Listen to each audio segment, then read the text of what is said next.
Réuni ce mercredi 12 février 2025 au palais présidentiel d'Abidjan, le Conseil des ministres a adopté plusieurs décisions majeures. Parmi elles, la création d'un groupe de surveillance financière pour renforcer la régulation économique ainsi que la validation de deux accords importants, l'un avec la Banque ouest-africaine de développement pour le bitumage de l'axe Bouaké-Kanawolo et l'autre avec la Banque africaine de développement portant sur un financement de plus de 16 milliards de francs CFA destinés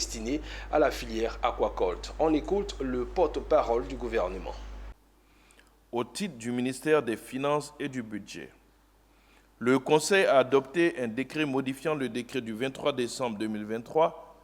portant organisation du ministère des Finances et du Budget. Ce décret modifie l'organisation et le fonctionnement du ministère des Finances et du Budget pour assurer le déploiement des autorités de contrôle en matière de lutte contre le blanchiment de capitaux et le financement du terrorisme au titre du ministère des Affaires étrangères, de l'intégration africaine et des Ivoiriens de l'extérieur, en liaison avec les ministères concernés. Le Conseil a adopté 3 décrets.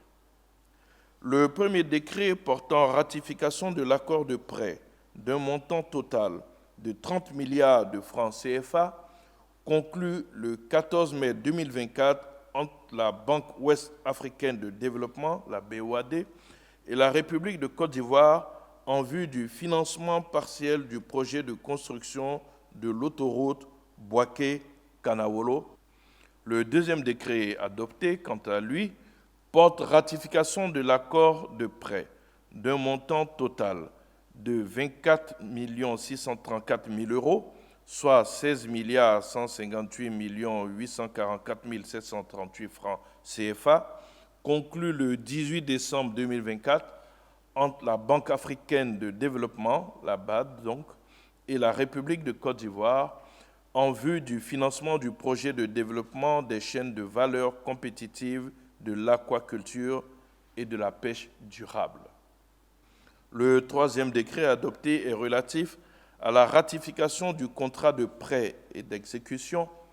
d'un montant total de 28 millions d'euros, soit 18 366 796 000 francs CFA,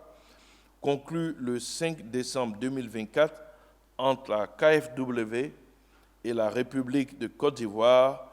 dans le cadre du programme d'énergie renouvelable et efficacité énergétique phase 1,